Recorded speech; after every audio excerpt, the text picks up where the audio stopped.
Salut, numele meu este Voina Mario, iar astăzi îți voi arăta cum poți lega un subwoofer sau o stație la o sursă de calculator. Ce avem nevoie pentru a face un subwoofer să meargă în casă? Păi este foarte simplu. Avem nevoie în primul rând de un subwoofer. În cazul meu este un subwoofer Juice activ, adică are stație în el, care scoate 200 de W reali. Avem nevoie de o șurubelniță. Desigur, o să avem nevoie și de un cutter mai încolo și de o sursă. În cazul meu, sursa este de 400 de W. Am considerat că este de ajuns pentru acest subwoofer. Și mai avem nevoie de o agrafă de fier, bineînțeles, pentru a porni sursa. Să trecem la treabă. O să luăm sursa și o să fim atenți la cabluri. Avem nevoie de cabluri. Deci, ce o să facem? O să căutăm o mufă care iese din sursă, mai exact sursă de alimentare pentru calculator, SATA, și vom tăia cablurile galben și negru. Galben este cel de 12V și negru este cel de ground. Le vom tăia din mufa mamă. Se vede aici cum am tăiat eu, din păcate eu deja am tăiat. Și bineînțeles o să mai avem nevoie de încă o bucată de, cum să-i spun, tot cablu, de dimensiuni reduse. Eu am tăiat-o tot din, de aici. Vă recomand să faceți la fel dacă nu mai aveți ce face cu sursa. Este totul game over. De aici începe distracția. Suntem în spatele la subwooferul nostru activ și vom încerca să facem conexiunile de care v-am vorbit mai devreme, adică firele care le-am tăiat de la sursă. Și avem două fire, unul galben și unul negru. Ne luăm șurubelnița frumos, desfacem 12V, REM-ul, adică remote control-ul, și ground-ul.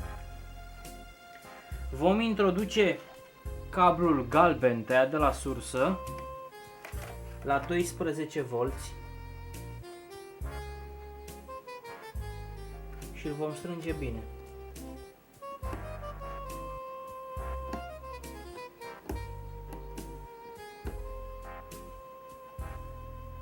Momentan vom lua cablul de ground și îl vom fixa, bineînțeles, la ground. Adică cablul negru se duce la ground.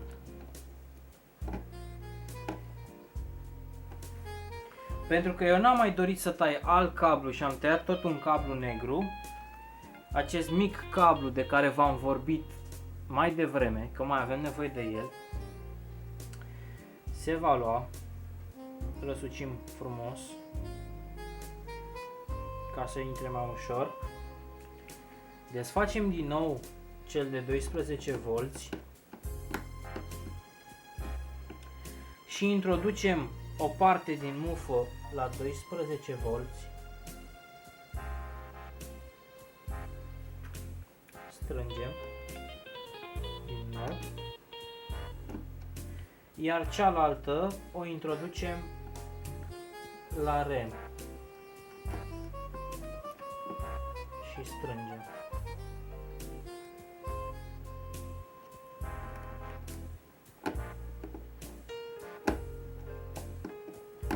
Acum aproape că ați făcut toate conexiunile de care aveți nevoie la subwoofer. Mai avem de făcut totuși ceva la sursă. Ne vom uita după două cabluri importante. Un cablu este verde, iar celălalt este negru.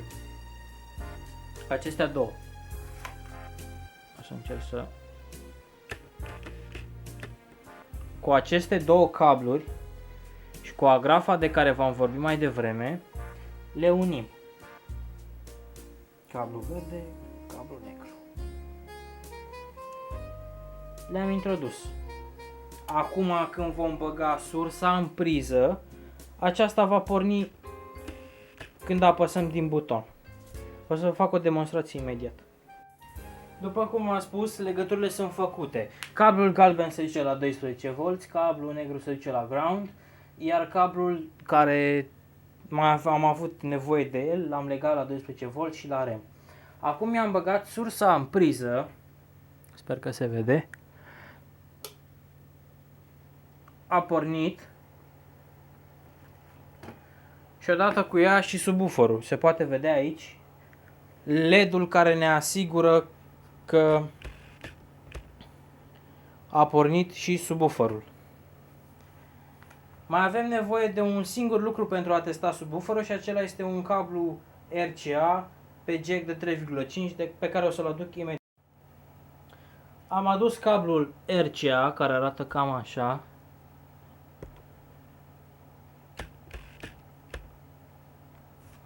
O să montez roșu la roșu, alb la alb. Iar acum voi băga telefonul.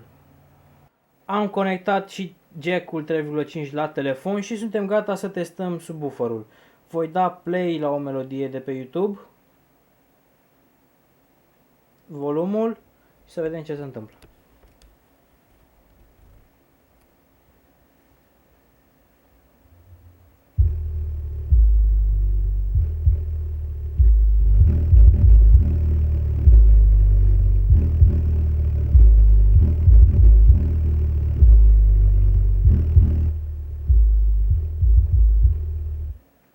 Desigur, se va auzi doar basul, deoarece este doar un subwoofer, nu are înalt.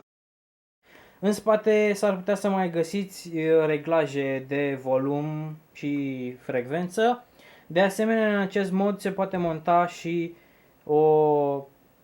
un amplificator pentru un subwoofer. Este aceeași gândire. Firul galben se duce la 12V, cablul negru se duce la ground, GND. Iar mai avem nevoie de un cablu care face legătura între 12V și rem. Asta este tot.